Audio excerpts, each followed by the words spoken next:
Biz on Your Terms. I'm Lisa J. Peck, and I'm here to show you how to grow your business your way. Today, we're going to talk about the best business protection, building your dream team. Going the next level in your life and business often requires you to build a dream team.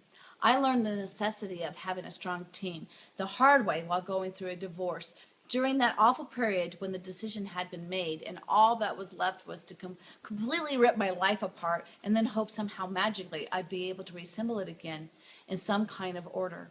My former husband had always taken care of the money. Now that we were parting, I was faced with the challenge of how to meet the needs of my 6 kids and myself.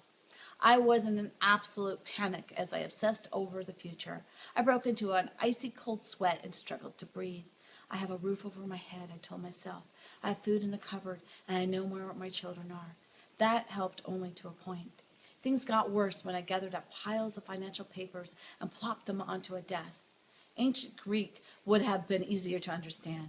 The sinking feeling plummeted deeper as I delved into the papers and tried to understand them. At this time, Sally, a neighborhood pear-shaped pit-bull woman dressed in her grandmother dress, rang my doorbell. A licensed financial planner, she barged into my house and took control. The relief was tremendous. My young children and I were about to be rescued. She gathered the boxes of information and put them in files. She created summary sheets of what I had and what it all meant. She created another sheet of how I could grow my money. Turns out my ex-husband hadn't been smart in his distribution of investments. She crunched the numbers and showed me how to grow my money quickly and be able to meet the needs of my children. Hallelujah! Hallelujah! As we dug through the mess, we spent a lot of time together and quickly became best friends. Since my mom wasn't active in my life at that time, Sally stepped in as grandma. She taught my kids to sew, cook, took them to the activities when I couldn't make it, and baked personalized cakes for their birthdays. My life stabilized, I remarried, and things were good. Sally and I talked often, had a great time selling my books, camping, and more being good friends. Then I had an odd feeling that something wasn't right. You may have felt something similar. My feeling got stronger and stronger. I wasn't quite settled where I was and wanted something more.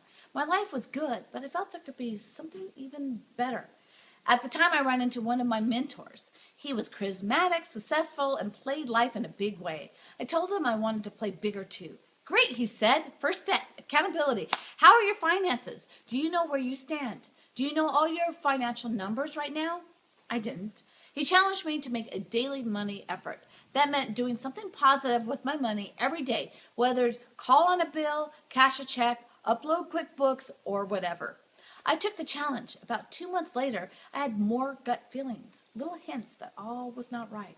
I dove deeper. I started asking Sally questions. She passionately tried to calm my concerns, but the uneasiness grew. I brought my concerns to my husband. We were both tempted at the time to let things go, but I had made a commitment to make daily action steps. Step after step, a horrible reality was slowly uncovered. Ever so gradually, the dark cloud parted until at last we had to look at what was before us. My husband and I requested a meeting with Sally's boss.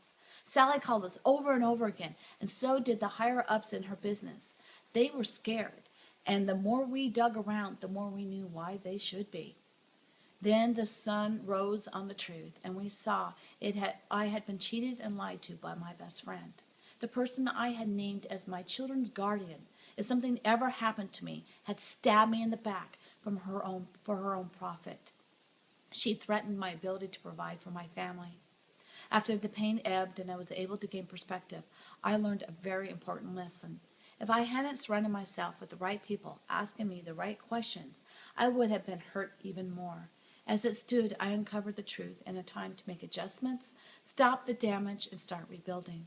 Soon after, the economy took a hit. Had I not taken action when I did, I would have been completely wiped out. Having the right people around you to warn you about the big dangers is a must if you're going to thrive. So who's on your team? That's it for this episode of Biz on Your Terms.